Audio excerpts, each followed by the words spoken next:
Odd सतगुरु रामपाल जी परमेश्वर जी की जय हो। परम पिता परमात्मा सारी सृष्टि के रचनहार, कुल मालिक, असंख्य ब्रह्मांडों के स्वामी, जगत गुरु, तीनों लोकों में प्रवेश करके सबका भरण पोषण करने वाले राजाधिराज, आत्माधार, नाथों के नाथ, देवों के देव, महादेव, सर्वेश्वर, महेश्वर, मृत्युंजय, अजरो अमर, आदि अनादि, सनातनी प्रभु, जगत पिता जगदीश्वर, श्री श्री 1008 की उपाधि के वास्तविक अधिकारी, अकाल मूर्त, शब्द स्वरूपी राम, वासुदेव, सर्वगतम ब्रह्म, परम पूज्य, प्रथम पूज्य, परम संत, परम पुरुष, परम धनी, परम दयालु, सत्य कबीर, हक्का कबीर, अल्लाहु कबीर, अल्लाहु अकबर, बाखबर, अल्लाह ताला, जगत के तारणहार, जगत के मुक्तिदाता, जगत के जगन्नाथ, हारे के सहारे, हिंदुओं के राम, मुसलमानों के अल्लाह, सिखों के वाहिगुरु, ईसाइयों के मसीह, दया के सागर दया निधि, करुणा के सागर करुणा निधि, स्वयंभू परिभू, संकट मोचन, कष्ट हरण, मंगल करण, दुख भंजन, अविगत कबीर, निर्विकार निर्विषम परमात्मा,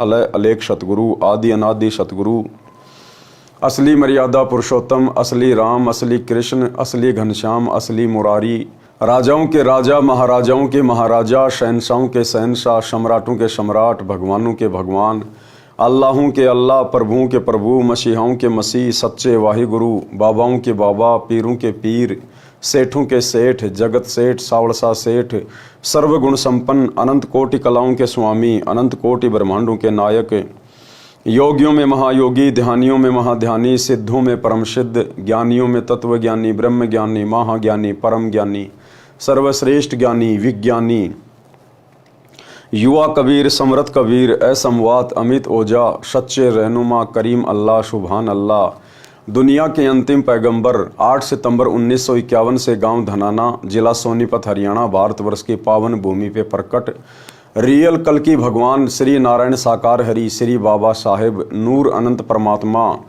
संत श्रोमणी सतगुरु रामपाल जी परमेश्वर जी के चरण कमल में साध संगति से जुड़े हुए देश विदेश से आप और हम सभी सत्संग भाई बहनों का अनंत कोटि दंडवत प्रणाम। सत्साई भाई और बहनों, दया परम पिता परमेश्वर जी की, सारी सृष्टि के सर्जनहार सतगुरु रामपाल जी भगवान की, जिनके शुभ आशीर्वाद से, विशेष आशीर्वाद से, उन्हीं के कर कमल से लिखित पवित्र पुस्तक जीने की राह के ऊपर वीडियो बनाने की श्रृंखला जारी है।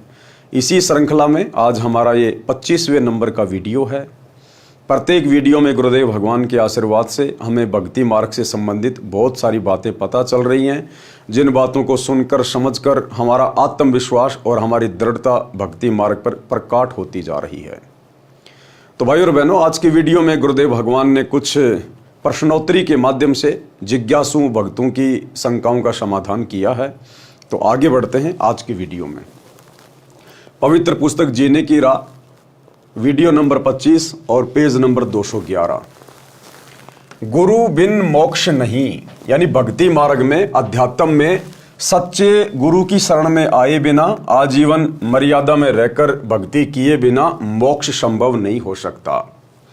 तो किसी ने प्रश्न किया, प्रश्न, क्या गुरु के बिना भक्ति नहीं कर सकते? उत्तर दिया गुरुदेव भगवान ने, भक्ति कर सकते हैं परंतु व्यर्थ प्रयत्न रहेगा। गुरु के बिना भक्ति करना व्यर्थ प्रयत्न क्यों होता है? जिस प्रकार आपसे कोई बच्चा कहे, क्या स्कूल जाए बिना पढ़ाई नहीं हो सकती? क्या स्कूल जाए बिना कोई शिक्षित नहीं हो सकता? तो आप कहोगे शिक्षित हो सकता है परंतु व्यर्थ प्रयत्न होगा। आप घर बैठकर पढ़ाई पढ़ सकते हैं, कई भाषाओं के जानकार हो सकते हैं, परंतु स्कूल गए बिना आपको डिग्री नहीं मिलेगी, आपको सर्टिफिकेट नहीं मिलेगा, आपको सरकारी नौकरी नहीं मिलेगी। इसी प्रकार गुरु धारण किए बिना जो व्यक्ति भक्ति करते हैं वो भक्ति कर सकते हैं, जैसा दान पुण्य वो करेंगे उसका प्रतिफल अवश्य मिल जाएगा, परंतु 84 लाख योनियां और नरक का कष्ट भोगने से वो आत्मा नहीं बच सकती। इसलिए अध्यात्म में गुरु बनाना अति आवश्यक है, और वो भी सच्चा गुरु बनाना अति आवश्यक है। सच्चे गुरु के बिना भी बात नहीं बनेगी। नकली गुरुओं की भक्ति करने से भी भक्ति करना व्यर्थ प्रयत्न होगा। और वर्तमान में इस पूरे विश्व में, इस पूरी पृथ्वी पर एकमात्र सच्चा गुरु, सच्चा सतगुरु केवल सतगुरु रामपाल जी हैं। इनके अलावा चाहे आप किसी भी आचार्य, शंकराचार्य, महामंडलेश्वर या डायरेक्ट ब्रह्मा विष्णु महेश की पूजा पाठ क्यों ना करें, वो आपका व्यर्थ प्रयत्न होगा। 84 लाख योनियों में जाकर गधे, कुत्ते, सुअर बनने वाला कष्ट और नरक का कष्ट भोगने से आप जी कदापि नहीं बच सकते। इसलिए गुरु भी सच्चा चाहिए, पूर्ण गुरु चाहिए, जो सर्व धर्मशास्त्रों के आधार से आपको भक्ति प्रदान करता हो। तो वर्तमान में ऐसा सतगुरु पूरे विश्व में केवल एक ही है, क्योंकि एक समय में पूरी पृथ्वी पर केवल एक ही सतगुरु होता है। तो क्या कहा है, क्या गुरु के बिना भक्ति नहीं कर सकते? भक्ति कर सकते हैं, परंतु व्यर्थ प्रयत्न होगा। दूसरा सवाल, कारण बताइए कि व्यर्थ प्रयत्न क्यों होगा?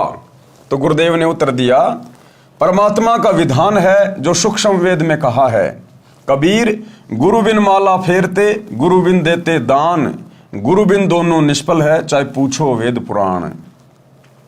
कबीर राम कृष्ण से कौन बड़ा, उन्हों भी गुरु कीन, और 3 लोक के वेदणी, गुरु आगे आधीन। भाई श्री रामचंद्र जी जो त्रेता युग में जन्मे थे, वो तो राजा के बेटे थे। उनको भला पढ़ाई पढ़ने के लिए गुरुकुल में जाने की क्या जरूरत थी? महर्षि वाल्मीकि जी के आश्रम में जाने की क्या जरूरत थी? वो तो राजा के बेटे थे। वो तो बिना गुरु के भी अपना सारा कार्य कर सकते थे। राजपाट तो उन्हीं को मिलना था, चाहे गुरु बनाओ ना बनाओ। यहां तो राजपाट मिल जाएगा, यहां तो आप सारी सुख सुविधा भोग लोगे जैसे तैसे करके, पाप कर्म करके, ऊंचे नीचे कुकर्म करके। परंतु ये शरीर छूटने के बाद जब धर्मराय के दरबार में जाओगे तो सबसे पहले आपसे यही पूछा जाएगा, आपने गुरु बना के भक्ति शुरू की या नहीं की? गुरु बनाया तो आपका गुरु कौन था, उसका नाम बताइए। वो अधिकारी था या नहीं था? क्या भक्ति की आपने, क्या भक्ति धन लेके आए? वहां पे ना किसी राजा की चलती, ना किसी उद्योगपति की चलती, ना वहां पर ब्रह्मा विष्णु महेश की चलती। वहां तो जैसा जीव ने कर्म किया है उसको वैसा ही परिणाम मिलता है। इसलिए गुरुदेव भगवान कह रहे हैं कि श्री रामचंद्र जी जो त्रेता युग में आए और द्वापर में श्री कृष्ण जी आए, जिनको आम हिंदू समाज भगवान मानता है, जब उनको भी गुरु धारण करके आध्यात्मिक दीक्षा लेनी पड़ी, उनको भक्ति करनी पड़ी, तो हम 2 कोटि के जीवों की क्या औकात, जो बिना गुरु बनाए हम लोग स्वर्ग में पहुंच जाएंगे, सदा सदा के लिए ऊपर के लोकों में निवास करेंगे या फिर मोक्ष प्राप्त कर लेंगे। ये तो सौपन में भी मत सोचना कभी। तो जब राम और श्री कृष्ण जैसे महापुरुषों ने गुरु धारण किए और भक्ति की, तो वर्तमान के 2 कोटि के कलियुगी जीव की भला क्या औकात। यदि गुरु नहीं बनाया तो सीधा सीधा लक 84 और नरक कुंड में डाला जाएगा। कबीर राम कृष्ण बड़े त्योपुर राजा, 3 गुरु बंद कीन निज काजा। कि श्री राम और श्री कृष्ण जी ने भी गुरु धारण करके फिर अपने सांसारिक कार्य किए, अपने राजपाट के कार्य किए। भावार्थ, गुरु धारण किए बिना यदि नाम जाप की माला फिराते हैं और दान देते हैं, वे दोनों व्यर्थ हैं। यदि आप जी को संदेह हो तो अपने वेदों तथा पुराणों में प्रमाण देख लो। श्रीमद् भगवत गीता 4 वेदों का सारांश है। गीता अध्याय 2 श्लोक 7 में अर्जुन ने कहा कि हे श्री कृष्ण, मैं आपका शिष्य हूं, आपकी शरण में हूं। गीता अध्याय 4 श्लोक 3 में श्री कृष्ण जी में प्रवेश करके काल ब्रह्म ने अर्जुन से कहा कि तू मेरा भगत है। पुराणों में प्रमाण है कि श्री रामचंद्र जी ने ऋषि वशिष्ठ जी से नाम दीक्षा ली थी और अपने घर व राजकाज में गुरु वशिष्ठ जी की आज्ञा लेकर कार्य करते थे। श्री कृष्ण जी ने ऋषि संदीपनी जी से अक्षर ज्ञान प्राप्त किया तथा श्री कृष्ण जी के आध्यात्मिक गुरु श्री दुर्वासा ऋषि जी थे। कबीर परमेश्वर जी हमें समझाना चाहते हैं कि आप जी श्री राम तथा श्री कृष्ण जी से तो किसी को बड़ा अर्थात समर्थ नहीं मानते हो। वे 3 लोक के मालिक थे, उन्होंने भी गुरु बनाकर अपनी भक्ति की, मानव जीवन सार्थक किया। इससे सहज में ज्ञान हो जाना चाहिए कि अन्य व्यक्ति यदि गुरु के बिना भक्ति करता है तो कितना सही है अर्थात व्यर्थ है। अगर श्री राम और श्री कृष्ण जी बिना गुरु बनाए भक्ति करते तो वो भी लक 84 में जाते, गधे कुत्ते सुअर की योनि भोगते। हालांकि भोगना तो उनको फिर भी पड़ेगा, क्योंकि अभी उनके पास में भक्ति धन बहुत ज़्यादा है, इसीलिए तो वो ब्रह्मा विष्णु महेश की पोस्ट के ऊपर हैं। परंतु सत भक्ति उन्होंने भी नहीं की। वशिष्ठ गुरु ये सत भक्ति प्रदान करने वाले गुरु नहीं थे। दुर्वासा ऋषि सत भक्ति प्रदान करने वाले गुरु नहीं थे। द्वापर युग में यही कबीर भगवान करुणा में ऋषि के नाम से आए हुए थे, और त्रेता युग में यही कबीर भगवान मुनिंदर ऋषि के रूप में आए थे। तो ना तो श्री रामचंद्र जी ने मुनिंदर जी को अपना गुरु धारण किया था, और ना द्वापर में श्री कृष्ण जी ने करुणा में ऋषि को अपना गुरु धारण किया था। इसलिए ये आत्माएं भी जब इनका भक्ति धन समाप्त होगा, उस समय ये आत्मा भी कर्म आधार से लक 84 में जाएंगी। ये भी गधे कुत्ते सुअर के जन्म प्राप्त करेंगे, और फिर नई भक्ति युक्त आत्माओं को ब्रह्मा विष्णु महेश की पोस्ट पे बैठा दिया जाएगा। ये काल का चक्कर है। गुरु के बिना देखा देखी कही सुनी भक्ति को लोकवेद के अनुसार भक्ति कहते हैं। लोकवेद का अर्थ है किसी क्षेत्र में प्रचलित भक्ति का ज्ञान जो तत्व ज्ञान के विपरीत होता है। लोकवेद के आधार से ये दास संत रामपाल दास, श्री हनुमान जी, बाबा श्याम जी, श्री राम जी, कृष्ण जी, शिव जी तथा देवी देवताओं की भक्ति करता था। यानी स्वयं के लिए कह रहे हैं गुरुदेव भगवान कि जब तक मुझे सच्चा ज्ञान नहीं था, तब तक लोकवेद के आधार से सुनी सुनाई बातों के आधार से श्री राम और श्री कृष्ण और हनुमान जी को परमात्मा मान के मैं भक्ति किया करता था। हालांकि भाई और बहनों, जब आप धीरे धीरे इस ज्ञान में आगे बढ़ोगे, आपको गुरुदेव भगवान की वास्तविक स्थिति समझ में आएगी, तो फिर आप भली बातें जान जाएंगे कि इस प्रकार की बातें केवल परमेश्वर अपने आप को छुपाते हुए, और जो आत्मा राम कृष्ण की काफ़ी लंबे समय से भक्ति कर रहे हैं उनको हिम्मत देने के लिए कि भाई देखो, मैं भी पहले 20 साल 25 साल तक हनुमान जी की भक्ति करता था, खाटू श्याम जी के जाता था, बाबा सालासर के मंदिर में जाता था, लेकिन जब मुझे ज्ञान हुआ तो मैंने सत भक्ति को पकड़ लिया तुरंत। तो इसी प्रकार गुरुदेव भगवान, इनको किसी अन्य देवी देवताओं की भक्ति करने की आवश्यकता नहीं है। ये तो समर्थ है, इनसे ऊपर कोई देव नहीं, कोई महादेव नहीं। ये 33 करोड़ देवी देवता भी इन्हीं को आधार मान के अपनी भक्ति करते हैं। 33 कोटि अधारा ध्यावे 88 उतरे भवजल पारा कट है यम की फांसी।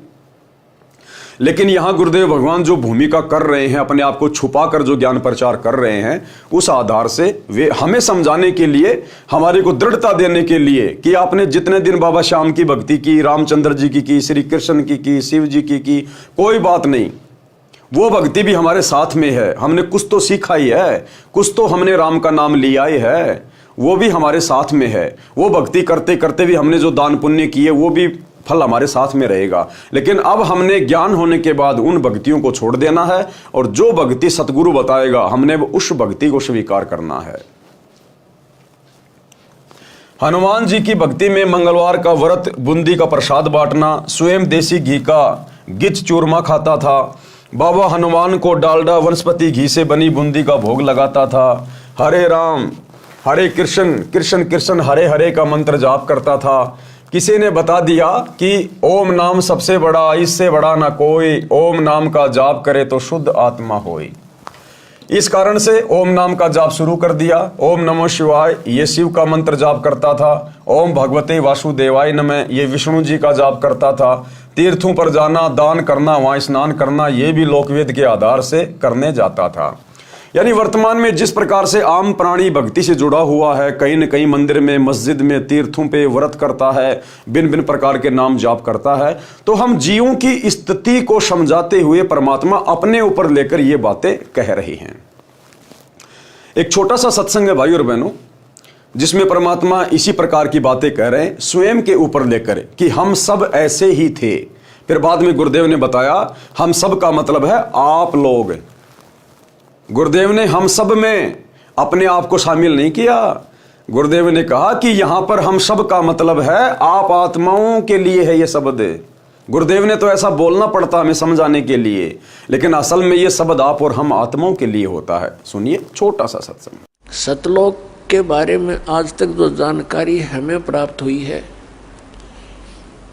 हमें मीन आप जी को इस दास के वचनों से पहले, हमें मीन आप जी को इस दास के वचनों से पहले, हमें मीन आप जी को इस दास के वचनों से पहले। तो भाई और बहनों, जहां जहां गुरुदेव भगवान भक्ति समझाने के लिए अपने आप को शामिल करते हैं कि मैं ऐसे भक्ति करता था, ऐसे मंदिरों में जाता था, ये करता था, वो करता था, भले परमात्मा ने वो लीला की, लेकिन ये असल में उन देवी देवताओं की भक्ति नहीं करते थे। ये तो परमेश्वर है, ये तो भक्ति और मुक्ति के दाता हैं। अरे राम कृष्ण ब्रह्मा विष्णु महेश को इनकी भक्ति करने की आवश्यकता है, ना कि ये परमात्मा किसी की भक्ति करता है। तो भाई और बहनों, ये ज्ञान आधार से जैसे जैसे हम भक्ति मार्ग पे आगे बढ़ेंगे, हमें सतगुरुदेव भगवान की स्थिति समझ में आती चली जाएगी। जैसे घर में सुख होते थे तो मैं मानता था कि ये सब मेरी उपरोक्त भक्ति के कारण हो रहे हैं। जैसे कक्षा में पास होना, विवाह होना, पुत्र तथा पुत्रियों का जन्म होना, नौकरी लगना, ये सर्व सुख उपरोक्त साधना से ही मानता था। कबीर परमेश्वर जी ने सूक्ष्म वेद में कहा है, कबीर पीछे ला गया जाऊं था मैं लोक वेद के साथ, और रास्ते में सतगुरु मिले दीपक दीन्या हाथ। भावार्थ है कि साधक लोकवेद अर्थात दंत कथा के आधार से भक्ति कर रहा था, उस शास्त्र विरुद्ध साधना के मार्ग पर चल रहा था। रास्ते में अर्थात भक्ति मार्ग में एक दिन तत्वदर्शी संत मिल गए। उन्होंने शास्त्र विधि अनुसार शास्त्र प्रमाणित साधना रूपी दीपक दे दिया, अर्थात सत्य शास्त्र अनुकूल साधना का ज्ञान कराया, तो जीवन नष्ट होने से बच गया। सतगुरु द्वारा बताए तत्व ज्ञान की रोशनी में पता चला कि मैं गलत भक्ति कर रहा था। श्रीमद् भगवद गीता अध्याय 16 श्लोक 23 व 24 में कहा है कि शास्त्र विधि को त्याग कर जो साधक मनमाना आचरण करते हैं उनको न तो सुख होता है, न सिद्धि प्राप्त होती है, और न ही गति अर्थात मोक्ष की प्राप्ति होती है, अर्थात व्यर्थ साधना है। फिर गीता अध्याय 16 श्लोक 24 में कहा है कि अर्जुन, इससे तेरे लिए कर्तव्य और अकर्तव्य की व्यवस्था में शास्त्र ही प्रमाण है। क्या कहा ब्रह्म ने अर्जुन से कि अर्जुन, कौन सी भक्ति करनी चाहिए, किस भक्ति के करने से परमेश्वर की प्राप्ति होगी, मोक्ष की प्राप्ति होगी। इन बातों का निर्णय किसी की सुनाई सुनाई बातों के आधार से मत करना, लोक वेद के आधार से मत करना, किसी के पहनावे को देख के, आडंबर को देख के, किसी मंदिर मस्जिद में जाके ये सब करके नहीं देखना होता। भक्ति क्या सही है, क्या गलत है, भक्ति के आधार हैं शास्त्र, और सबसे पुरातन शास्त्र हैं चारों वेद और श्रीमद् भगवद गीता। कहते हैं इन शास्त्रों के आधार पर आपने भक्ति का निर्णय करना है कि मैं कौन सी भक्ति करूं, सही भक्ति क्या होगी, उसकी विधि क्या है।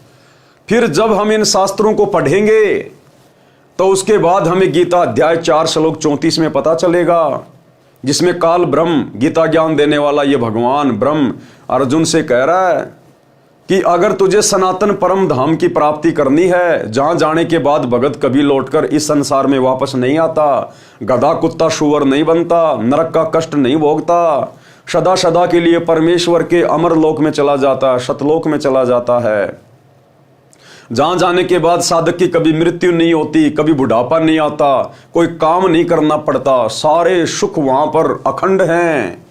अगर तुझे वो लोक प्राप्त करना है, पूर्ण मोक्ष प्राप्त करना है, तो किसी तत्वदर्शी संत से जा पूछ, किसी तत्वदर्शी संत से जाके मिल, उनकी खोज कर और फिर उसको प्रसन्न कर।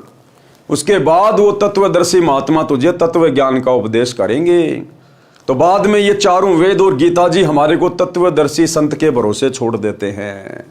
यानी हमारा ज्ञान केवल यही तक का है, इन वेदों में और गीता में इससे आगे का ज्ञान नहीं है। हमारी जिम्मेदारी केवल इतनी है कि हम आपको तत्वदर्शी संत के बारे में बता दें कि भैया अब आगे का ज्ञान, पूर्ण मोक्ष का मार्ग तुझे तत्वदर्शी संत बताएगा। और तत्वदर्शी संत की भूमिका वो कबीर भगवान खुद ही निभाता है। अगर तेरे सौभाग्य से, तेरे भाग्य से अगर तुझे वो परम संत मिल जाए तो तू उस सनातन परम धाम को प्राप्त कर सकता है। तो भाइयों और बहनों, वर्तमान में वो सौभाग्य हमें सुलभ हो गया। आज धरती पर वही तत्वदर्शी संत सतगुरु रामपाल जी के रूप में प्रकट है। आज आप और हमारा परम सौभाग्य है, परम सौभाग्य। हम बड़ी आसानी से मोक्ष प्राप्त कर सकते हैं। इनके पास में कंप्लीट वे ऑफ वर्शिप है, कंप्लीट भक्ति का मार्ग है, पूर्ण मोक्ष प्राप्ति की गारंटी देते हैं, गारंटी, यदि आजीवन इनसे उपदेश लेकर इनकी मर्यादा में रहकर भक्ति करते रहे तो तो कह रहे हैं इससे तेरे लिए कर्तव्य और अकर्तव्य की व्यवस्था में शास्त्र ही प्रमाण है। जो उपरोक्त साधना ये दास रामपाल दास किया करता था तथा पूरा हिंदू समाज कर रहा है, वह सब गीता वेदों में वर्णित न होने से शास्त्र विरुद्ध साधना हुई जो व्यर्थ है। कबीर गुरु बिन काहू न पाया ज्ञाना, जो थोथा बू छड़े मूड किसाना। कबीर गुरु बिन वेद पढ़े जो प्राणी, और समझ न सार रहे अज्ञानी। इसलिए गुरुजी से वेद शास्त्रों का ज्ञान पढ़ना चाहिए, जिससे सत्य भक्ति की शास्त्र अनुकूल साधना करके मानव जीवन धन्य हो जाए। अब भाई और बहनों, यहां क्या लिख रहे हैं गुरुदेव भगवान, थोड़ा सा विचार करना। गुरुदेव कह रहे हैं इसलिए गुरुजी से वेद शास्त्रों का ज्ञान पढ़ना चाहिए। अब हम ये निर्णय कैसे करें कि सतगुरु रामपाल जी स्वयं परमात्मा है? यहां गुरुदेव ने कह दिया इसलिए गुरु जी से वेद शास्त्रों का ज्ञान पढ़ना चाहिए, जिससे सत्य भक्ति की शास्त्र अनुकूल साधना करके मानव जीवन धन्य हो। परंतु सतगुरु रामपाल जी के जो गुरु जी थे, जिनको इन्होंने गुरु धारण किया था 17 फरवरी 1988 को, और 6 साल इन्होंने भक्ति की उनकी शरण में रह के 1988 में नाम दीक्षा ली और सन 1994 में गुरु पद लेकर ये दुनिया का आत्म कल्याण करने की दिशा में आगे बढ़ने लगे। तो मात्र 6 वर्ष में सतगुरु रामपाल जी को पूरे विश्व के धर्मशास्त्रों का कैसे ज्ञान हो गया? जो ज्ञान आचार्य शंकराचार्य मंडलेश्वरों को नहीं है, विश्व में किसी भी धर्म गुरु को जो ज्ञान नहीं है अध्यात्म का, वो ज्ञान मात्र 6 वर्ष में आखिर सतगुरु रामपाल जी ने कैसे प्राप्त कर लिया? जबकि सतगुरु रामपाल जी के गुरु जी ने, स्वामी राम देवानंद जी ने कभी भी सतगुरु रामपाल जी को वेद नहीं पढ़ाए, गीता का ज्ञान नहीं दिया, पुराण नहीं पढ़ाए, क्योंकि संत रामपाल जी के गुरु जी आदरणीय राम देवानंद जी तो अनपढ़ थे, अनपढ़। वो तो संस्कृत जानते भी नहीं थे, उन्होंने तो कभी गीता वेद उठाकर भी नहीं देखे। फिर भला सतगुरु रामपाल जी ने गीता वेद कुरान पुराण कहां से पढ़े, किससे पढ़े, जो आज पूरे विश्व को शास्त्र पढ़ा रहे हैं, ज्ञान दे रहे हैं? इसलिए भाई और बहनों, यहां यह सिद्ध होता है कि सतगुरु रामपाल जी स्वयं परमात्मा हैं, परमेश्वर हैं, ये जगत गुरु हैं। और इन्होंने केवल 1951 में गांव धनाना में प्रकट होने की एक लीला की, और उसके बाद जैसे वो समय आया, पिछली पीढ़ी का भक्ति युग आया, तो परमेश्वर ने विधिवत जो कबीर सागर में 650 साल पहले धर्मदास जी के माध्यम से लिखवाया था कि 12वें पंथ हम ही चल आवें और सब पंथों को मिटाकर एक पंथ चलावें। तो 17 फरवरी 1988 को आदरणीय गरीबदास जी के 12वें पंथ में सतगुरु रामपाल जी ने आदरणीय राम देवानंद जी को अपना मुंह बोला गुरु बनाकर प्रवेश किया, और सन 1994 में अपना यथार्थ 13वां कबीर पंथ चलाया। अन्यथा सतगुरु रामपाल जी के गुरु जी तो अनपढ़ थे, उन्होंने कभी भी सतगुरु रामपाल जी को या अपने किसी भी शिष्य को वेद शास्त्र गीता कुरान पुराण नहीं पढ़ाई। फिर भला सतगुरु रामपाल जी ने कहां से पढ़ ली, जो आज पूरे विश्व को ज्ञान दे रहे हैं? इसलिए भाई और बहनों, जो जगत गुरु होता है उसको किसी से ज्ञान लेकर आगे ज्ञान देने की जरूरत नहीं पड़ती। यदि भगवान ही किसी से ज्ञान लेकर आगे ज्ञान प्रचार करेगा तो फिर वो भगवान कहां हुआ, वो जगत गुरु कहां हुआ? इसलिए परमेश्वर जी ने किसी से वेद शास्त्र गीता कुरान पुराण नहीं पढ़े। ये तो इनको उत्पन्न करने वाले हैं, ये तो इनको लिखने वाले हैं, लिखवाने वाले हैं। परमेश्वर को किसी भाषा को पढ़ने की आवश्यकता नहीं होती। वो तो 84 लाख योनियों में जितने भी जीव जंतु हैं, सूक्ष्म हैं, उन सब की भाषा जानता है परमात्मा। मन की भाषा को जानता है परमात्मा। हमारे मन में उठने वाले विचारों से पहले परमात्मा जान जाता है कि हमारे मन में क्या विचार उठेंगे, लाख जन्म बाद हमारे मन में क्या विचार उठेंगे, वो भी सतगुरु जानता है। इसलिए जगत गुरु को किसी से ज्ञान लेकर आगे ज्ञान देने की जरूरत नहीं पड़ती। इसलिए सतगुरु रामपाल जी स्वयं कबीर भगवान हैं। पूर्ण गुरु के वचन की शक्ति से भक्ति होती है। क्या कह रहे हैं परमात्मा कि जो पूरा गुरु होता है ना, सच्चा गुरु, उसके वचन की शक्ति से भक्ति होती है। यानी परमात्मा अपना आशीर्वाद देके शुरुआत में भगत को उपदेश देके उसके अंदर भक्ति प्रवेश करते हैं, और सदा उनका आशीर्वाद बना रहता है जब तक भगत मर्यादा में रहता है। अन्यथा यहां काल भक्ति नहीं करने देगा। कोई सोच भी मत लेना कि हम ये सत भक्ति कर सकते हैं। अगर एक क्षण के लिए परमात्मा आपसे दूर हो जाए, आप ये सत भक्ति नहीं कर सकते। इसलिए गुरुदेव कह रहे हैं कि पूर्ण गुरु के वचन की शक्ति से भक्ति होती है। उदाहरण, गुरु जी से दीक्षा लेकर भक्ति करना लाभदायक है, बिना गुरु के भक्ति करने से कोई लाभ नहीं होता। उदाहरण, एक राजा की रानी बहुत धार्मिक थी। उसने परमेश्वर कबीर जी से गुरु दीक्षा ले रखी थी। वह प्रतिदिन गुरु दर्शन के लिए जाया करती थी। राजा को यह अच्छा नहीं लगता था, राजा को यह सब अच्छा नहीं लगता था, परंतु वह अपनी पत्नी को वहां जाने से रोक नहीं पा रहा था। कारण, एक तो वह उस बड़े शक्तिशाली राजा की लड़की थी, दूसरे वह अपनी पत्नी को प्रसन्न देखना चाहता था। एक दिन राजा ने अपनी पत्नी से कहा कि आप नाराज न हो तो बात कहूं। रानी ने कहा कहो। राजा ने कहा कि आप अपने गुरु के पास जाती हैं, भक्ति तो गुरु के बिना भी हो सकती है। रानी ने कहा कि गुरुजी ने बताया है कि गुरु के बिना भक्ति करना व्यर्थ है। राजा ने कहा कि मैं तेरे साथ कल तेरे गुरुजी से मिलूंगा, उनसे ये बात स्पष्ट करूंगा। राजा ने संत जी से प्रश्न किया कि आप जनता को मूर्ख बना रहे हो कि गुरु बिन भक्ति नहीं होती। क्यों भक्ति सफल नहीं होती? नाम मंत्र जाप करने होते हैं, एक दूसरे से पूछकर जाप कर लें, पर्याप्त है। संत ने कहा, राजन आपकी बात में दम है, मैं आपके राज दरबार में आऊंगा, वहां इस बात का उत्तर दूंगा। निश्चित दिन को संत जी राजा के दरबार में गए। राजा सिंहासन पर विराजमान था, आसपास सिपाही खड़े थे। संत के बैठने के लिए अलग से कुर्सी रखी थी। संत ने जाते ही आसपास खड़े सिपाहियों से राजा की ओर हाथ करके कहा कि इसे गिरफ्तार कर लो, क्योंकि संत ने राजा के सवाल का जवाब देना था कि बिना गुरु के भक्ति क्यों नहीं हो सकती। तो अच्छा सा समय देखकर वो संत जी राजा के दरबार में गए कि यहां तो ये मेरा माथा खाएगा, ये समझ नहीं पाएगा, तो इसको इसी के राज दरबार में आके समझाऊंगा। अब संत जी ने एक दिन राजा को समय दे दिया कि फला फला दिन मैं आपके राज दरबार में आऊंगा आपके सवाल का जवाब देने के लिए। राजा बड़ा प्रसन्न हुआ। निश्चित समय पर संत जी राज दरबार में पहुंच गए और वहां जो सिपाही खड़े थे, सैनिक खड़े थे, उनसे संत जी ने कहा राजा की तरफ उंगली करके कि सैनिकों, इस राजा को गिरफ्तार कर लो। अब वो एक संत के कहने से भला सैनिक राजा को कैसे गिरफ्तार कर लेंगे? तो सैनिक टस से मस भी नहीं हुए। संत ने फिर कहा कि सैनिकों, तुमने सुना नहीं, राजा को गिरफ्तार कर लो, मेरा आदेश है। उसके बावजूद भी वो सैनिक टस से मस नहीं हुए। उसके बाद राजा ने सोचा कि लगता है संत का दिमाग फिर गया, ये मेरा राज्य हड़पना चाहता है, ये कोई प्लानिंग करके तो नहीं आया है।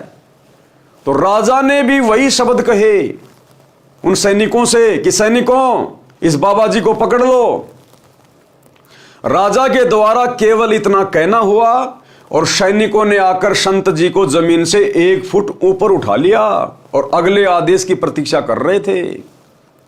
उसी समय संत जी ने कहा कि राजा, दरबार में आए हुए अतिथि का इस प्रकार से निरादर थोड़ी करवाते हैं। तो राजा ने कहा कि तू बात ही ऐसी कर रहा है, तू तो मेरा राज्य हड़पने की कोशिश कर रहा है। तो संत जी ने कहा कि मैं तो तेरे राज्य के ऊपर थूकना भी पसंद नहीं करता, थूकना भी। अगर मुझे यही सब कुछ चाहिए होता तो मैं साधु बन के भक्ति नहीं करता। तो बोला फिर क्यों कर रहे थे सब कुछ? बोला पहले मेरे को जमीन पे तो टेक मेरे पैर। तो राजा ने आदेश दिया सैनिकों छोड़ दो। सैनिकों ने छोड़ दिया। उसने कहा कि मैं तेरे सवाल का जवाब दे रहा था, जो तूने मुझसे आके पूछा था ना कि बिना गुरु के भक्ति क्यों नहीं हो सकती, मैं तेरे सवाल का जवाब दे रहा था। तो राजा ने कहा कि यह कैसा जवाब था? बोला यही जवाब था। बोला राजन, जो शब्द मैंने कहे तेरे सैनिकों से कि सैनिकों राजा को पकड़ लो, ये टस से मस भी नहीं हुए, और वही शब्द राजा जी आपने कहे कि सैनिकों साधु को पकड़ लो, इन्होंने तुरंत मेरे को पकड़ लिया। यहां आपके वचन में शक्ति है, क्योंकि आप यहां के राजा हैं, महाराजा हैं। यहां आपके वचन में शक्ति है, मेरे वचन में शक्ति नहीं है। और बेटा जब बात आएगी भक्ति मार्ग की, अध्यात्म की, जब धर्मराज के दरबार में खड़े होंगे, वहां हिसाब किताब हो रहा होगा, बेटा वहां पर तेरी राजागिरी नहीं चलेगी। तू तो लाइन में खड़ा होगा नंगा होके, वहां पर संत की चलेगी। वहां पर गुरु की चलेगी, वहां तेरी नहीं चलेगी। तो राजा को सारी बात तुरंत समझ में आ गई। उसी समय चरणों में गिर गया और नाम दीक्षा ली। निश्चित दिन को संत जी राजा के दरबार में गए। राजा सिंहासन पर विराजमान था। आसपास सिपाही खड़े थे। संत के बैठने के लिए अलग से कुर्सी रखी थी। संत ने जाते ही आसपास खड़े सिपाहियों से राजा की ओर हाथ करके कहा कि इसे गिरफ्तार कर लो। सिपाही टस से मस नहीं हुए। संत ने लगातार 3 बार ये वाक्य आदेश दोहराया कि इसे गिरफ्तार कर लो, परंतु राजा को सिपाहियों ने गिरफ्तार नहीं किया। राजा को संत पर क्रोध आया कि यह कमबख्त मेरी पत्नी को इसलिए बहका रहा था कि इसके राज्य को प्राप्त कर लूं। राजा ने एक बार कहा कि सिपाहियों इसे गिरफ्तार कर लो। राजा के हाथ का संत की ओर संकेत था। उसी समय सिपाहियों ने संत को गिरफ्तार कर लिया।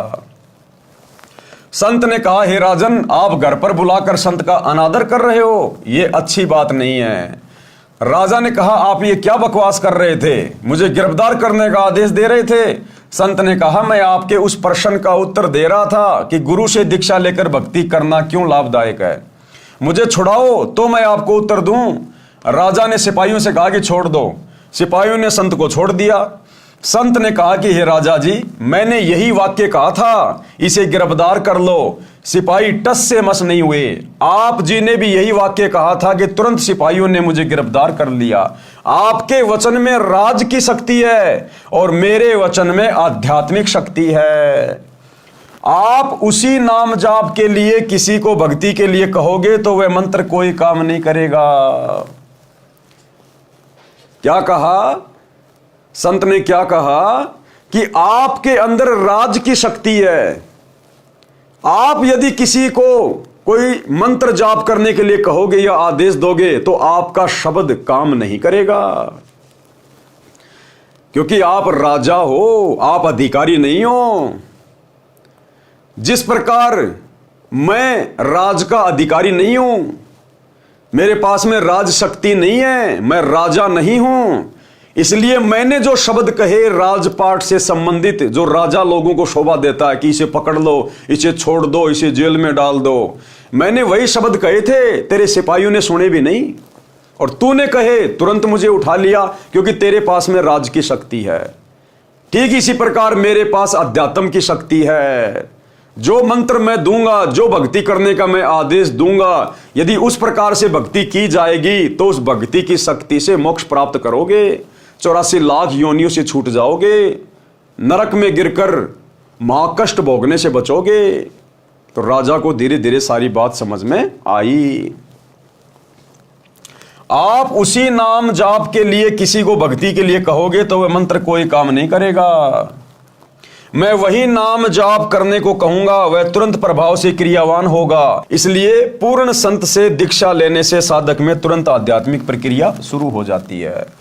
उसकी आत्मा में भक्ति का अंकुर निकल आता है। सूक्ष्म वेद में कहा है कि सतगुरु पशु मानुष कर डारे और सिद्धि देकर ब्रह्म विचारे। भावार्थ, सतगुरु पहले मनुष्य को सत्संग सुना सुना कर नेक इंसान बनाते हैं, सर्व बुराइयों को छुड़वाते हैं, फिर अपनी भक्ति की सिद्धि अर्थात शक्ति शिष्य के अंतःकरण में शब्द से प्रवेश करके ब्रह्म अर्थात परमात्मा की साधना करने के लिए विचार प्रबल करते हैं, जिससे साधक की रुचि भक्ति में दिनों दिन बढ़ती है।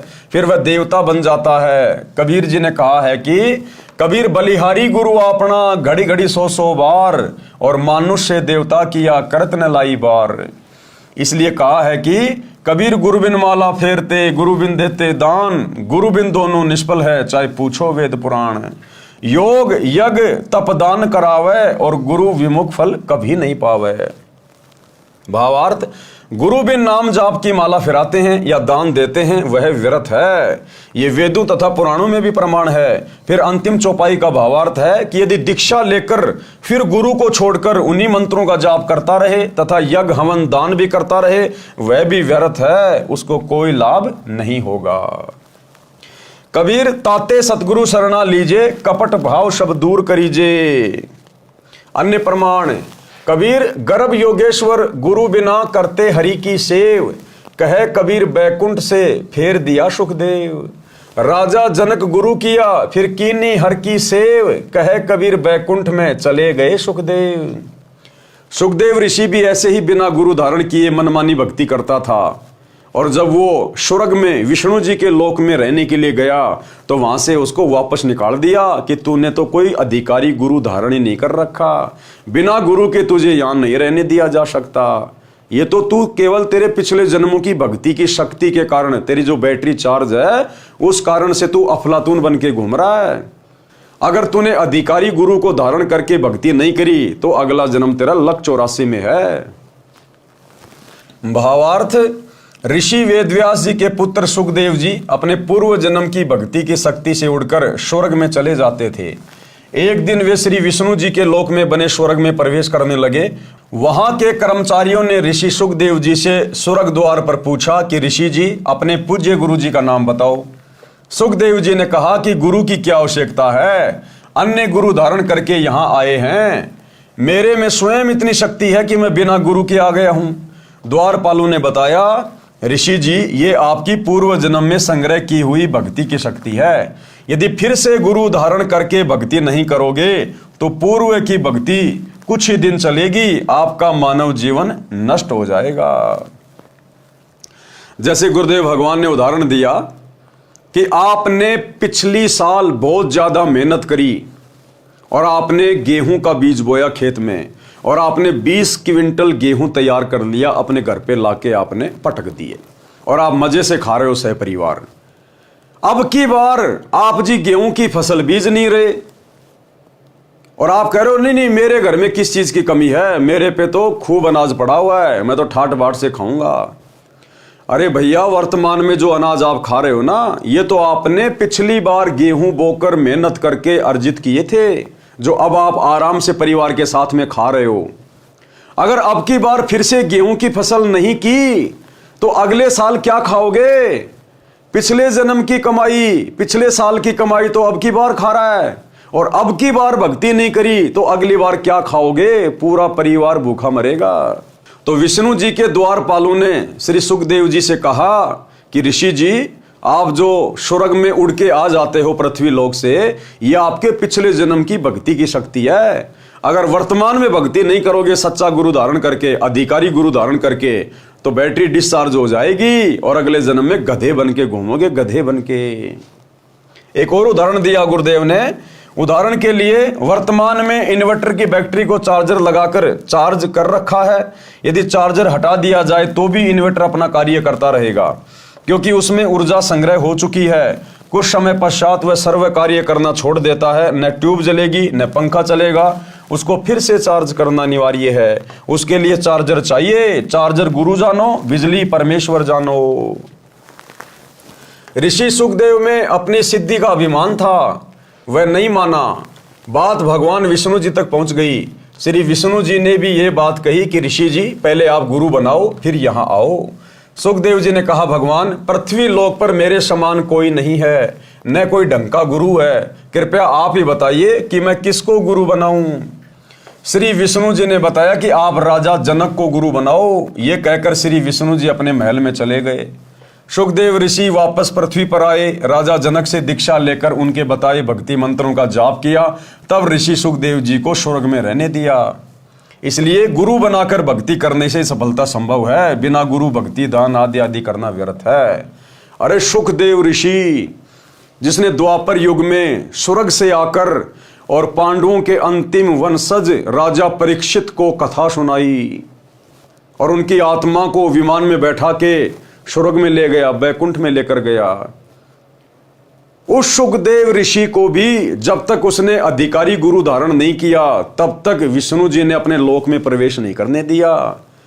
फिर आप और हमारे जैसे आम 2 कोटि के जीवों की क्या औकात? यदि हमने शत भक्ति नहीं करी तो हमें मोक्ष प्राप्त हो जाएगा, सीधे 84 में ठोके जाएंगे, सीधे नरक में। गुरु पूरा हो, झूठे गुरु से कोई लाभ नहीं होता। प्रश्न किया, पूरे गुरु की क्या पहचान है? हम तो जिस भी संत से ज्ञान सुनते हैं वह पूर्ण सतगुरु ही लगता है। तो गुरुदेव ने उत्तर दिया, सूक्ष्म वेद में गुरु के लक्षण बताए हैं। क्या लक्षण? गरीब सतगुरु के लक्षण कहूं, मधुरे बैन विनोद, 4 वेद 6 शास्त्र कहे 18 बोध। संत गरीबदास जी गांव छुडानी जिला झज्जर हरियाणा वाले को परमेश्वर कबीर जी मिले थे। उनकी आत्मा को ऊपर अपने सतलोक में सनातन परम धाम में लेकर गए थे। ऊपर के सर्व लोकों का अवलोकन कराकर वापस पृथ्वी पर छोड़ा था। उनको संपूर्ण अध्यात्म ज्ञान बताया था। उनका ज्ञान योग परमेश्वर कबीर जी ने खोल रखा था। उसके आधार से संत गरीबदास जी ने गुरु की पहचान बताई है कि जो सच्चा गुरु अर्थात सतगुरु होगा वह ऐसा ज्ञान बताता है कि उसके वचन आत्मा को आनंदित कर देते हैं, बहुत मधुर लगते हैं, क्योंकि वे सत्य पर आधारित होते हैं। भाइयों और बहनों, जब आप सतगुरु रामपाल जी के मुख कमल से इनके सत्संग सुनना शुरू करोगे, उसके बाद आपकी आत्मा में जो असीम शांति, जो असीम आनंद उत्पन्न होगा, उसकी कोई सीमा नहीं होगी, कोई भी सीमा। कारण है कि सतगुरु 4 वेदों तथा सर्व शास्त्रों का ज्ञान विस्तार से कहता है। यही प्रमाण परमेश्वर कबीर जी ने सूक्ष्म वेद में कबीर सागर के अध्याय जीव धर्म बोध में पृष्ठ 1960 पर दिया है। गुरु के लक्षण 4 बखाना, प्रथम वेद शास्त्र को जाना। यानी जो सच्चा गुरु होगा, सतगुरु होगा, वो संपूर्ण धर्म शास्त्रों का ज्ञाता होगा। केवल हिंदू धर्म के नहीं, केवल मुसलमान धर्म के नहीं, जैन या ईसाई धर्म के नहीं, पूरे विश्व में जितने भी धर्म ग्रंथ हैं उन सभी का वो पूर्णतया जानकार होगा, ज्ञाता होगा, जो सच्चा सतगुरु होगा। गुरु के लक्षण 4 बखाना, प्रथम वेद शास्त्र को ज्ञाना। दूजे हरि भक्ति मन कर्म वाणी। दूसरा वो खुद एक भगत की भूमिका करके जो भक्ति अपने शिष्यों को देगा, वो भक्ति वो स्वयं भी मन कर्म वचन से करेगा, स्वयं भी। दूजे हरि भक्ति मन कर्म वाणी। तीजे समदृष्टि कर जानी। तीसरा उसका लक्षण ये होगा कि वो पक्षपात नहीं करेगा, कोई छुआछात नहीं करेगा, भेदभाव नहीं करेगा, किसी भी जाति का, किसी भी धर्म का, काला गोरा ठिगना, लंबा मोटा पतला, जैसा भी व्यक्ति होगा, साधक होगा, भगत होगा, वो सबको समान दृष्टि से देखेगा, सभी को समान ज्ञान देगा, सभी को उपदेश देगा। जिसकी जैसी भक्ति होगी, जिसकी जैसी मर्यादा होंगी, उस आधार से उनको लाभ देगा। वो कोई भेदभाव नहीं करेगा। तीजे समदृष्टि कर जानी। चौथे वेद विधि सब कर्मा। और चौथा लक्षण क्या होगा? वो जो भी भक्ति बताएगा धर्मशास्त्रों के आधार से बताएगा, अपना मनमाना आचरण किसी के ऊपर नहीं थोपेगा। वो जो भी भक्ति क्रिया बताएगा उसको शास्त्रों से प्रमाणित करेगा। चौथे वेद विधि सब कर्मा, ये 4 गुरु गुण जानो मर्मा।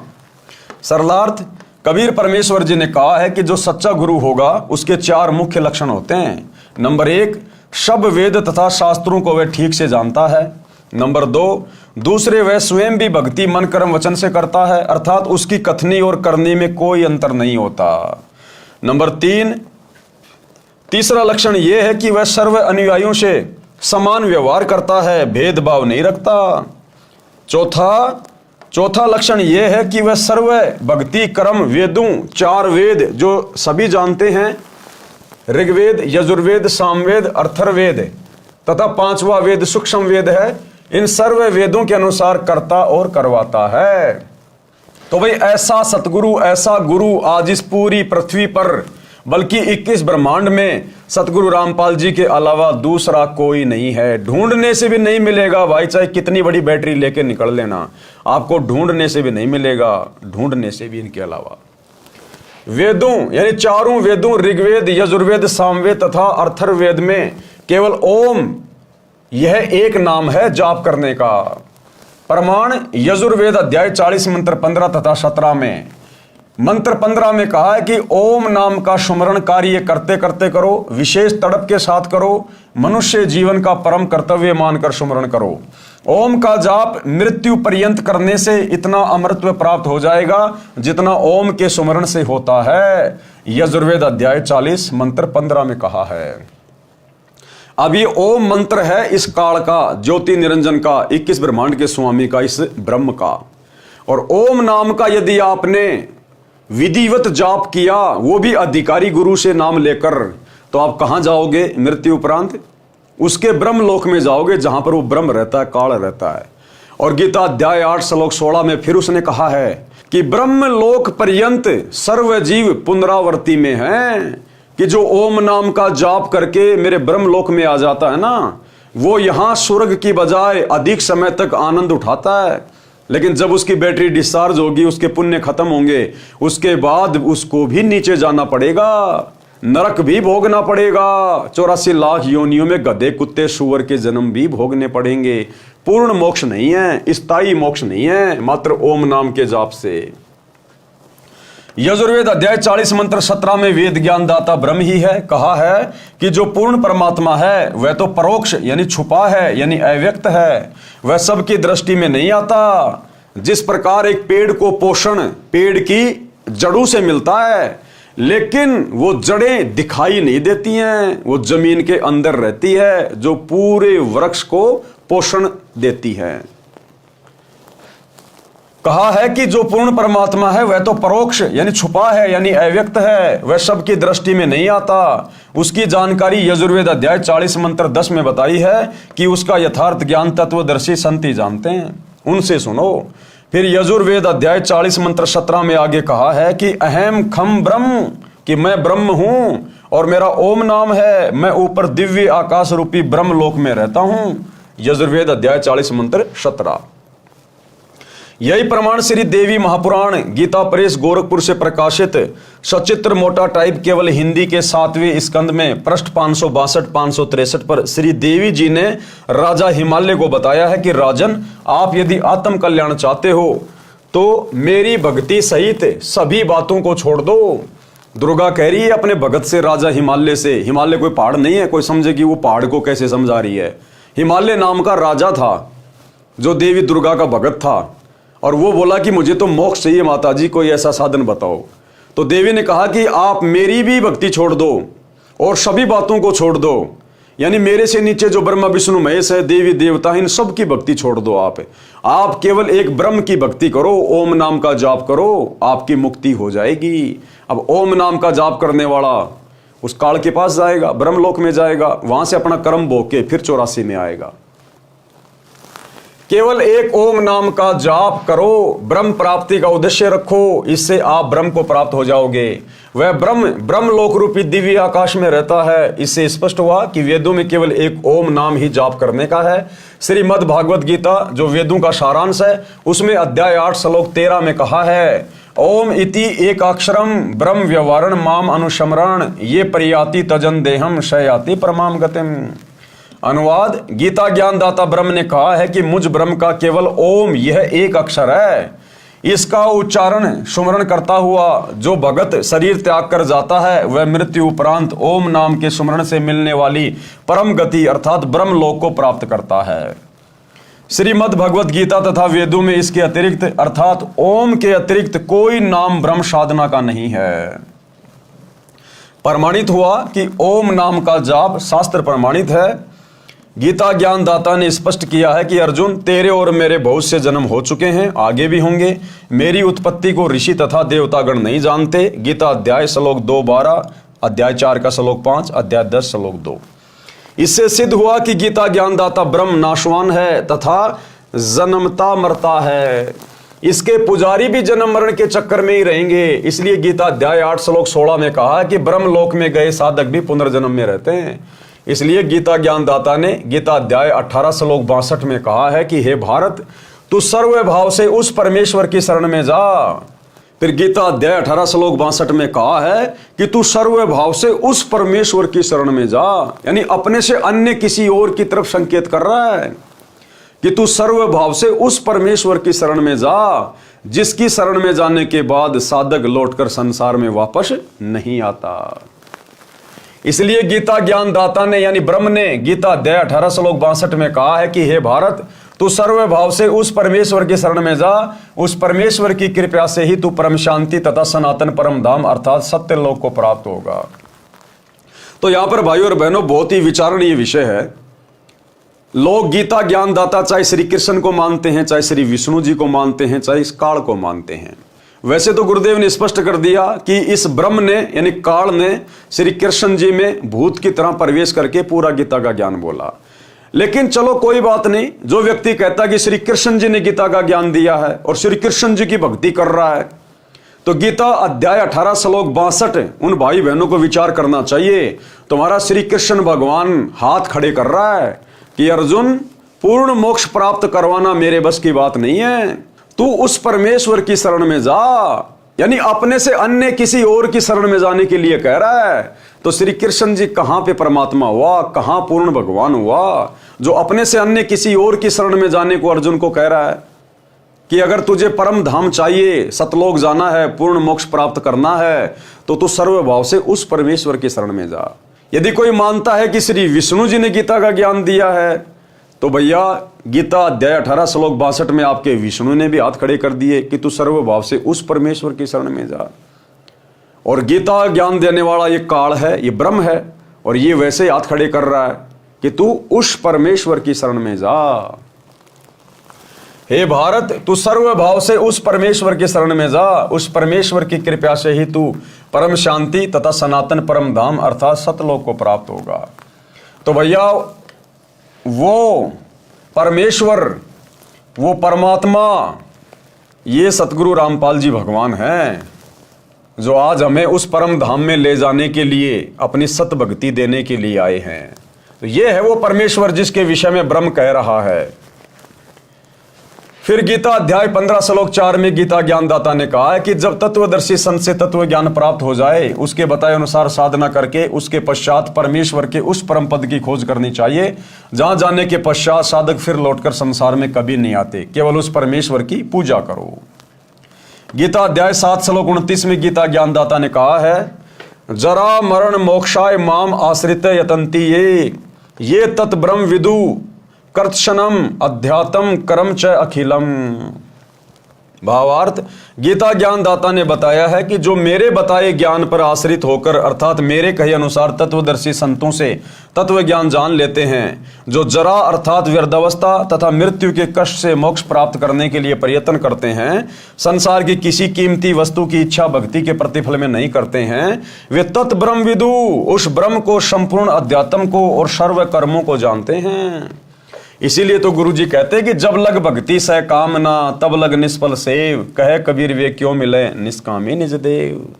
कि आप मेरी भक्ति भी कर रहे हो, उपदेश भी ले लिया, और आपके अंदर सांसारिक इच्छाएं उमड़ उमड़ के जागृत हो रही हैं कि गुरुजी एक प्लाट बन जाए, गुरुजी बेटा नौकरी लग जाए, गुरुजी छोरा इंटरव्यू में पास हो जाए, गुरुजी मेरे पोता हो जाए, मेरे दोहती हो जाए, दोहता हो जाए। तो गुरुजी कह रहे हैं जब तक भक्ति सह कामना, यानी भक्ति भी कर रहे हो और मन में तुम्हारे कामना भी है, इच्छा भी है इस काल के लोक की, यहां की वस्तुओं की, तब लग निष्फल से, तब तक तुम्हारी भक्ति बेकार है।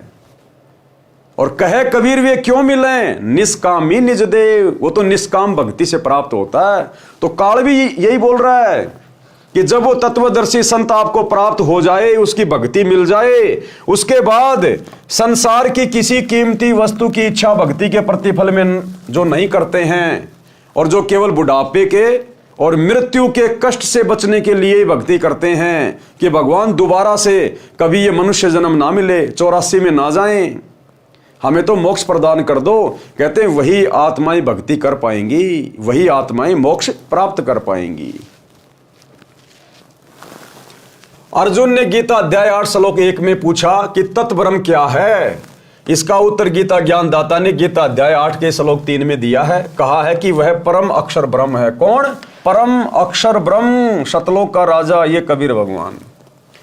गीता अध्याय 8 श्लोक 5 तथा 7 में तो गीता ज्ञानदाता ने अपनी भक्ति करने को कहा है और विश्वास दिलाया है कि मेरी भक्ति से मुझे प्राप्त होगा, मेरी भक्ति से जन्म मरण कर्म चक्कर बना रहेगा, युद्ध भी करना पड़ेगा, परम शांति नहीं हो सकती। कौन कह रहा है? काल कह रहा है। फिर गीता ज्ञानदाता ने तुरंत गीता अध्याय 8 श्लोक 8, 9, 10 में कहा है कि तत् ब्रह्म अर्थात परम अक्षर ब्रह्म की भक्ति करने वाला उस सच्चिदानंद घन ब्रह्म अर्थात मेरे से दूसरे दिव्य परमेश्वर को प्राप्त होगा। इसी प्रकार परम अक्षर ब्रह्म की महिमा गीता अध्याय 15 श्लोक 17 में बताई है। गीता अध्याय 15 श्लोक 16 में 2 पुरुष बताए हैं। एक क्षर पुरुष, ये गीता ज्ञानदाता है जिसका 21 ब्रह्मांड का क्षेत्र है, ये गीता ज्ञानदाता ब्रह्म है। दूसरा अक्षर पुरुष बताया है जिसका 7 संग ब्रह्मांड का क्षेत्र है। ये दोनों नाशवान बताए हैं अर्थात इनकी भी जन्म और मृत्यु होती है, इनके लोकों में सर्व जीव भी नाशवान बताए हैं। गीता अध्याय 15 श्लोक 17 में बताया है कि उत्तम पुरुष है तू अन्य, यानी इन दोनों से उत्तम भगवान तो कोई अन्य ही है। उत्तम पुरुष है तू अन्य परमात्मा इति उदाहरत है, जिसको परमात्मा कहते हैं, भगवान कहते हैं। ये लोक त्रिरम अवश्य विवर्ती अवय ईश्वर। अनुवाद, उत्तम पुरुष यानी पुरुषोत्तम अर्थात परम अक्षर ब्रह्म तो ऊपर वर्णित क्षर पुरुष तथा अक्षर पुरुष से अन्य है, जो परमात्मा कहा जाता है, जो तीनों लोकों में यानी क्षर पुरुष के 21 ब्रह्मांडों के क्षेत्र वाला लोक, और दूसरा अक्षर पुरुष के 7 संख ब्रह्मांडों वाला लोक, और तीसरा ऊपर के 4 लोक शतलोक, अलख लोक, अगम लोक तथा अनामी लोक। इस प्रकार बने तीनों लोकों में प्रवेश करके सबका धारण पोषण करता है, वह वास्तव में अविनाशी परमेश्वर है। गीता अध्याय 17 श्लोक 23 में इस परम अक्षर ब्रह्म की प्राप्ति के मंत्र बताए हैं। ओम तत् सत इति निर्देश ब्रह्मण त्रिविध समर्थ, यानी उस पूर्ण परमात्मा की प्राप्ति के सुमरण करने के ये 3 मंत्र हैं, ओम तत् और सत। ओम तो सीधा सीधा है, ये तत् सांकेतिक है। सतगुरु रामपाल जी बताएंगे कि वो तत् क्या है। ये तत् तो केवल संकेत है। इस तत् में 2 मंत्र हैं जो केवल सतगुरु रामपाल जी देते हैं, और सत इसके अंदर 3 मंत्र हैं जिसको सारनाम कहा जाता है, जो केवल सतगुरु रामपाल जी के पास उपलब्ध है, विश्व में और किसी के पास नहीं है। ओम तत् सत इति निर्देश ब्रह्मण त्रिविध समर्थ, ब्राह्मणा तेन वेदा यज्ञा च विहिता पुरा। ब्रह्मण सच्चिदानंद घन ब्रह्म अर्थात परम अक्षर ब्रह्म की भक्ति की साधना के अर्थात परमेश्वर के उस परम पद को प्राप्त करने के मंत्र बताए हैं, जहां जाने के पश्चात भगत फिर लौटकर संसार में कभी नहीं आते, जहां परम शांति को प्राप्त होते हैं, जो सनातन परम धाम है। ओम ये ब्रह्म अर्थात क्षर पुरुष का मंत्र है जो प्रत्यक्ष है। दूसरा है तत्, ये अक्षर पुरुष का जाप मंत्र है, ये मंत्र सांकेतिक है। वास्तविक मंत्र सूक्ष्म वेद में बताया है, ये मंत्र दीक्षा के समय दीक्षार्थी को सार्वजनिक किया जाता है, अन्य को नहीं बताया जाता। और तीसरा है सत्य, यह परम अक्षर पुरुष की साधना का मंत्र है, यह भी सांकेतिक है, दीक्षार्थी को दीक्षा के समय बताया जाता है। यथार्थ मंत्र सूक्ष्म वेद में लिखा है, यही प्रमाण सामवेद के मंत्र संख्या 822 में भी है कि 3 नाम के जाप से पूर्ण मोक्ष प्राप्त होता है। संख्या नंबर 822 सामवेद उतारचिक अध्याय 3 खंड नंबर 5 श्लोक नंबर 8 संत रामपाल दास द्वारा भाषा भाषे। तो ये वो मंत्र है भाइयों और बहनों। अब दास को तो इतना संस्कृत आती नहीं है, आप जी देख लेना। यहाँ परमात्मा ने इस मंत्र में लिखे गए प्रत्येक शब्द का हिंदी में अनुवाद किया है, और यहाँ फिर गुरुदेव भगवान ने उसका शब्दार्थ किया है, और यहाँ इसका भावार्थ किया है। इस मंत्र में स्पष्ट किया है कि पूर्ण परमात्मा कबीर अर्थात कबीर मानव शरीर में गुरु रूप में प्रकट होकर प्रभु प्रेमियों को 3 नाम का जाप देकर सत्य भक्ति कराता है, तथा उस मित्र भगत को पवित्र करके अपने आशीर्वाद से पूर्ण परमात्मा अर्थात अपनी प्राप्ति का मार्ग बताकर पूर्ण सुख प्राप्त करवाता है, साधक की आयु बढ़ाता है। यही प्रमाण गीता अध्याय 17 श्लोक 23 में है कि ओम तत्सत इति निर्देश ब्रह्मण त्रिविध समर्थ। भावार्थ है कि पूर्ण परमात्मा को प्राप्त करने का ओम तत्सत यह मंत्र जाप सुमरण करने का निर्देश है। इस नाम को तत्वदर्शी संत से प्राप्त करो। तत्वदर्शी संत के विषय में गीता अध्याय 4 श्लोक नंबर 34 में कहा है, तथा गीता अध्याय नंबर 15 श्लोक नंबर 1 व 4 में तत्वदर्शी संत की पहचान बताई, तथा कहा है कि तत्वदर्शी संत से तत्व ज्ञान जानकर उसके पश्चात उस परम पद परमेश्वर की खोज करनी चाहिए, जहां जाने के पश्चात साधक लौटकर संसार में नहीं आते, अर्थात पूर्ण मुक्त हो जाते हैं। उसी पूर्ण परमात्मा से संसार की रचना हुई है। विशेष उपरोक्त विवरण से स्पष्ट हुआ कि पवित्र 4 वेद भी साक्षी हैं कि पूर्ण परमात्मा ही पूजा के योग्य है। उसका वास्तविक नाम कबीर देव कबीर परमेश्वर है, तथा 3 मंत्र के नाम का जाप करने से ही पूर्ण मोक्ष होता है। यह 3 मंत्र का जाप 4 वेदों के सारांश श्रीमद् भगवद गीता में प्रमाण है कि इससे वह स्थान प्राप्त होता है जहां जाने के बाद साधक लौटकर कभी संसार में नहीं आते, जो सनातन परम धाम है, जहां जाने के पश्चात परम शांति प्राप्त होती है। अब देख लो भाइयों और बहनों, अब ये जितने भी अपने आप को सनातनी कहते हैं, दुनिया भर के साधु संतों की शरण में घूमते हैं, अब बताओ हमारे धर्मशास्त्र तो क्या कह रहे हैं, वेद क्या कह रहे हैं भक्ति और भगवान के बारे में, गीता जी क्या कह रही है भक्ति और भगवान के बारे में। अब इसीलिए तो इन सारे ऋषियों ने, संतों ने, महात्माओं ने, आचार्यों ने, शंकराचार्यों ने भक्ति का भट्ठा बैठा दिया। क्योंकि सच्चे गुरु के बिना यह ज्ञान नहीं हो सकता। चाहे आप दिन रात इन शास्त्रों को पढ़ते रहो, आप समझ ही नहीं पाओगे इनका भावार्थ क्या है, असल में इनका सार क्या है। इसीलिए तो कहते हैं गुरु बिन काहू न पाया ज्ञाना, जो थोता बुझ छिड़े मूड किसाना। और गुरु बिन वेद पढ़े जो प्राणी, समझे न सार रहे अज्ञानी। कौन सा गुरु? सतगुरु, सच्चा गुरु। बाकी तो सारा दिन लेके गीता जी, वेदों को और श्री भागवत का पाठ लोग करते रहते हैं, कथाएं करते रहते हैं, अपना धंधा बना रखा है, लेकिन केवल वो अपने धार्मिक धंधे तक सीमित हैं। उनको स्वयं के मोक्ष का पता नहीं, अपने भक्तों के मोक्ष का पता नहीं। खुद भी नरक में जाएगा, भक्तों को भी नरक में लेके जाएगा। तो यथार्थ विधि ये है जो हमारे धर्मशास्त्रों में लिखी है भक्ति के विषय में।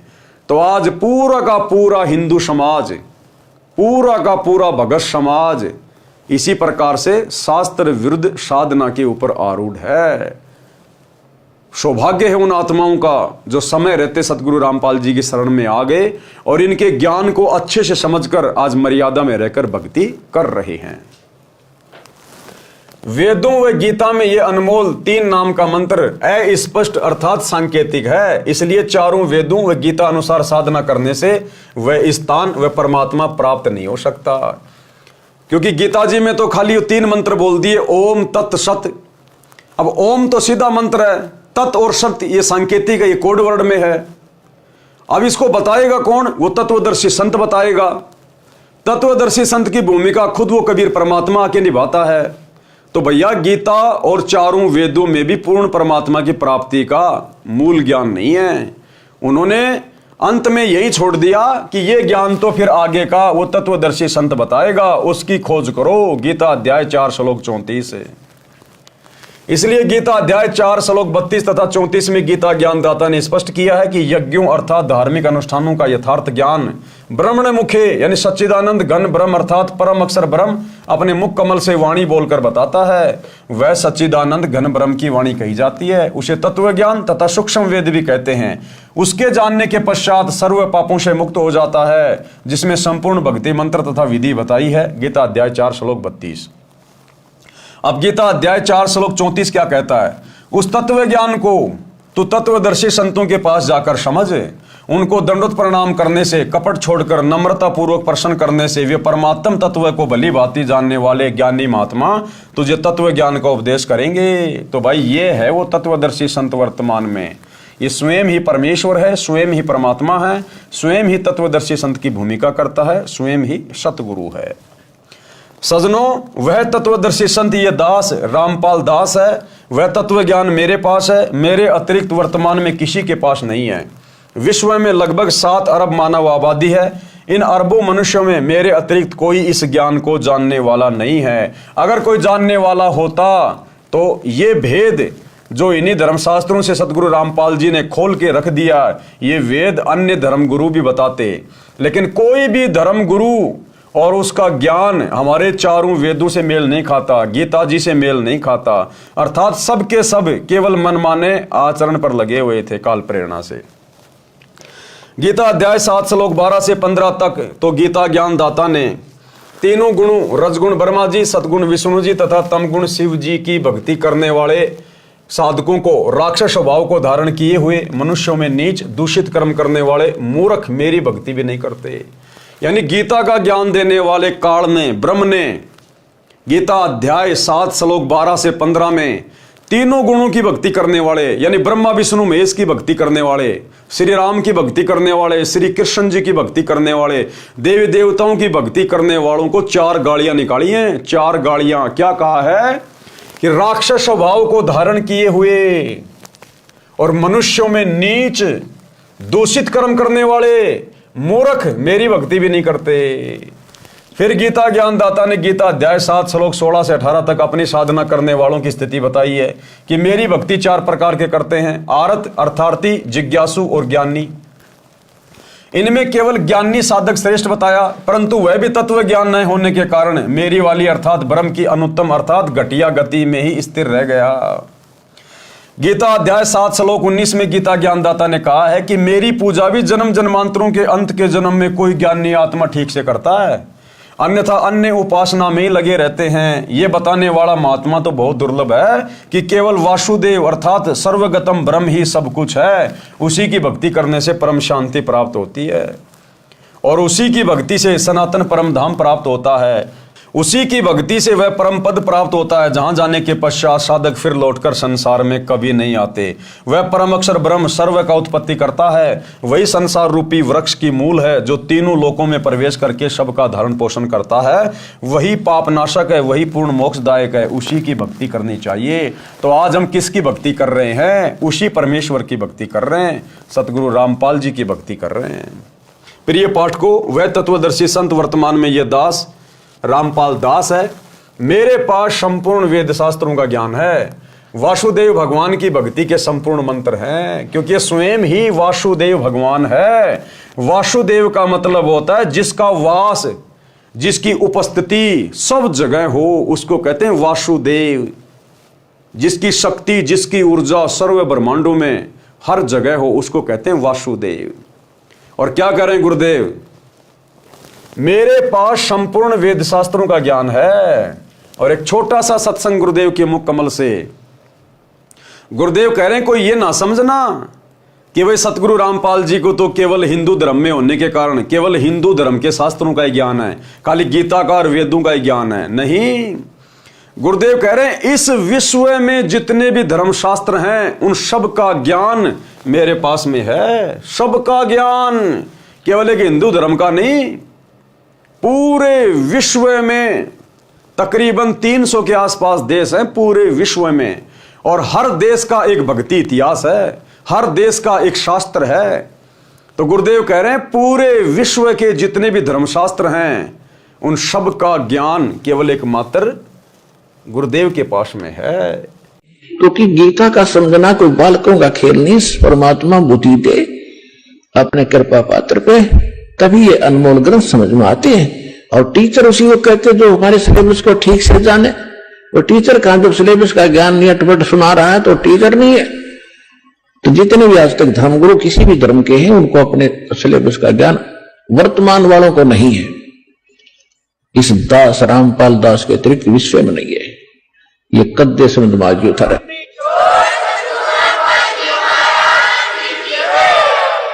और दास को पूरे विश्व के जितने ग्रंथ है सबका जानकारी है, एक की नहीं। क्योंकि हमारा जन्म तो हिंदू धर्म में हुआ। केवल हिंदू धर्म के शब्द ग्रंथ नहीं, पूरे विश्व के जितने भी धर्म ग्रंथ हैं सबकी जानकारी दास को दी है कबीर भगवान ने, उस परमात्मा ने।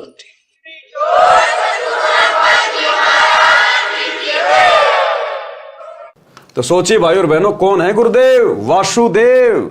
अरे भैया, विश्व के सभी देशों के धर्मशास्त्रों का ज्ञाता तो वो होगा जिसको विश्व के सभी देशों की भाषा का ज्ञान होगा।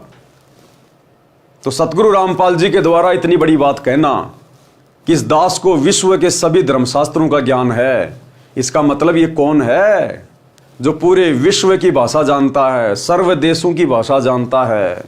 ये परमात्मा है, अपने आप को छुपा के बैठा हुआ है। तो भाई और बहनों, ये मौका मत चूको। जब आप इनकी शरण में आओगे धीरे धीरे आप इनको पहचानना शुरू कर दोगे। ये परमेश्वर अपनी लीला कर रहा है, एक आम व्यक्ति की तरह, आम संत की तरह भूमिका कर रहा है। ये काल को भी धोखा देके और अपनी आत्माओं तक ये ज्ञान पहुंचाता है। जब ठीक का समय आएगा, आने वाले दिनों में पूरे विश्व को पता चलेगा कि एकमात्र वासुदेव परम अक्षर ब्रह्म पूर्ण ब्रह्म परमेश्वर कौन है। सतगुरु रामपाल जी के अलावा किसी को अन्य में परमात्मा नजर नहीं आएगा। और ये ज्यादा दिन की बात नहीं है, 2028 के बाद पूरी दुनिया इनके चरणों में नतमस्तक हो जाएगी। क्योंकि 2028 युग परिवर्तन का समय है। उसके बाद जितने भी प्राणी बचेंगे इस पृथ्वी पर महाविनाश के बाद, वो सब इनके चरणों में आकर भक्ति करेंगे। अर्थात इनसे उपदेश लेके अपने अपने घर बैठ के भक्ति करेंगे। वो इन्हीं के दिशा निर्देशन में पूरे विश्व का शासन संचालित होगा। तो उस समय सबको पता चल जाएगा। लेकिन भाई और बहनों, वो समय आए, उस समय आप अपनी दुर्गति कराओगे, अपने परिवार की दुर्गति कराओगे। क्या पता आप उस समय बच पाओ ना बच पाए, आपका परिवार बचे ना बचे। तो उससे पहले समय रहते यदि आपके पास ये संदेश पहुंच रहे हैं, सतगुरु रामपाल जी का कोई सत्संग मिल रहा है, पहुंच रहा है, कोई पुस्तक पहुंच रही है, तो उसको ध्यान से पढ़ना शुरू कर दो, सत्संग सुनना शुरू कर दो और अतिशीघ्र महीने 2 महीने में ज्ञान को समझकर उपदेश लेकर अपना और अपने परिवार का कल्याण कराओ, नहीं तो आने वाले समय में दुर्गति के अलावा कुछ भी हाथ नहीं लगेगा। तो भाई और बहनों, आज के वीडियो में हम केवल इतना ही रखेंगे। कल रात्रि 8 बजे आगे की वीडियो में बढ़ेंगे। सभी भाई बहन लाइव जुड़िए। तब तक गुरुदेव भगवान हम सबको आज्ञा दें, इजाजत दें, सद्बुद्धि दें, आशीर्वाद दें। बंदी छोड़ सतगुरु रामपाल जी भगवान की जय हो।